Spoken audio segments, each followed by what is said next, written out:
My name is Diamond Weaver. I am currently the cornerbacks coach at Stony Brook University out in Long Island, New York. And I am a product of faith, hard work, and sacrifice.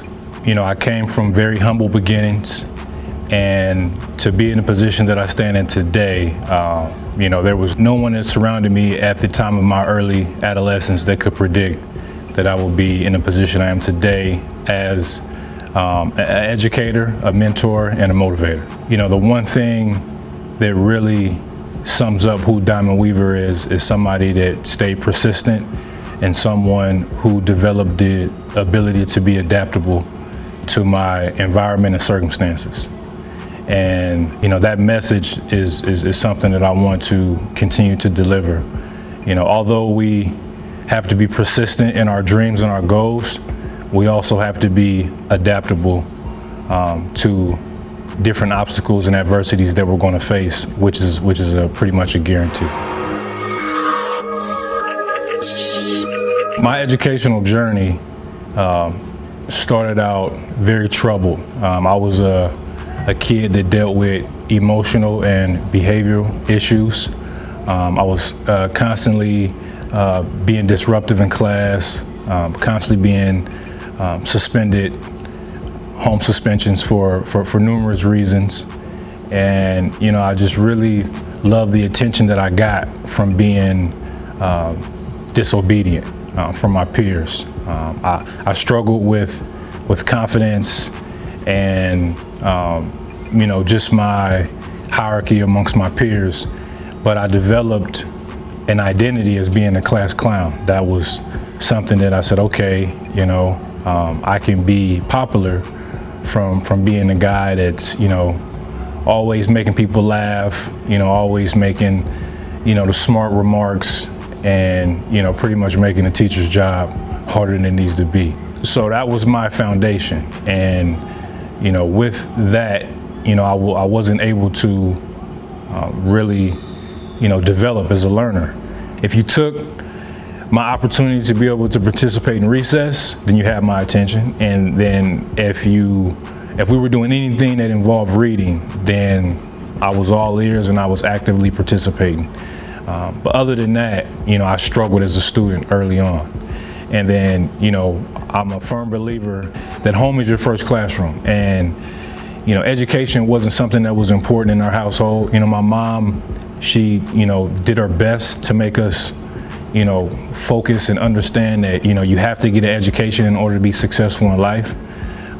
But, you know, as kids and not having those examples around, it was hard to really understand what she meant by that. But she stayed on us. You know, she was an active parent. You know, any disciplinary meetings that I had, she was always there.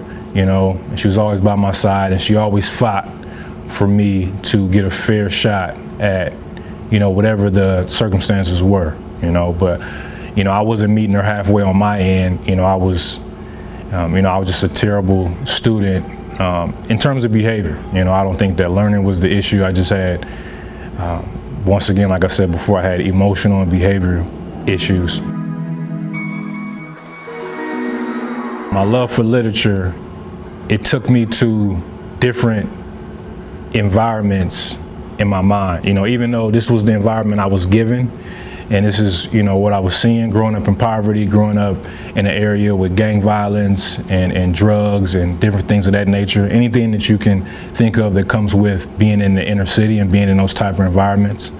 But when I was able to, you know, pick up a book, I was able to go different places, you know. And there was books that I was forced to read that I eventually became you know, a big fan of, like, you know, To Kill a Mockingbird was a book that really had a strong impact on me.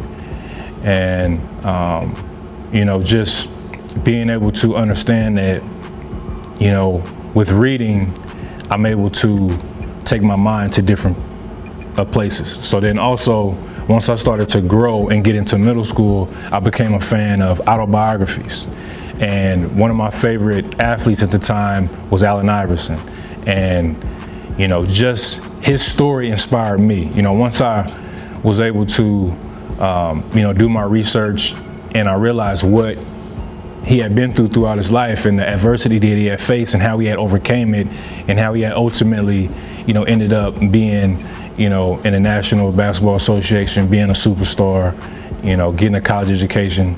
I felt like, okay, if he can come from a similar environment that I came from and be able to make it to where he's made it to, then I can do it as well.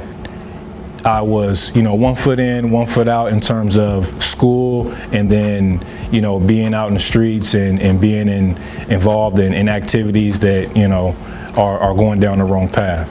So, and sometimes those would conflict, I would be put in situations from peer pressure, or, I would make the decision on my own to go in different directions rather than doing what I needed to do in school in order for me to get education, get good grades, have good behavior, and then ultimately participate on my high school sports teams. So after, just really kind of just being my own worst enemy, I gave up on high school sports at this time in my life, and I just really started to focus on a lot of different type of activities. And I was kicked out of numerous high schools for multiple reasons, for fighting, skipping school, being disruptive, disrespecting teachers, just really not doing the right thing. And there was a few coaches at some of these high schools that I attended that tried to, go the extra mile and meet me 75% of the way. But, I just continued to just, be my own worst enemy and put a brick on my own back and just couldn't get out of my own way. Ultimately, the things that I was involved in the streets started to catch up to me.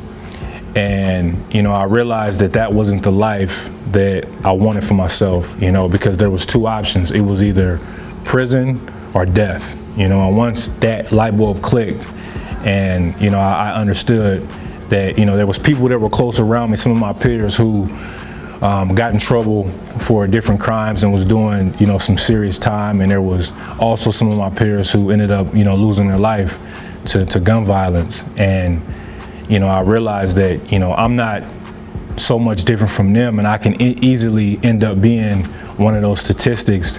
So, I started to change my life around, and I really started to dedicate myself to my academics and to my athletics. But by this time, I had dug myself in such a deep hole, but I was able to, ultimately graduate from high school and get my diploma. And I had some attention from a few colleges, but because of my academics, I wasn't able to move forward or progress. So I had to go the junior college route, and that was one of the best decisions I ever made.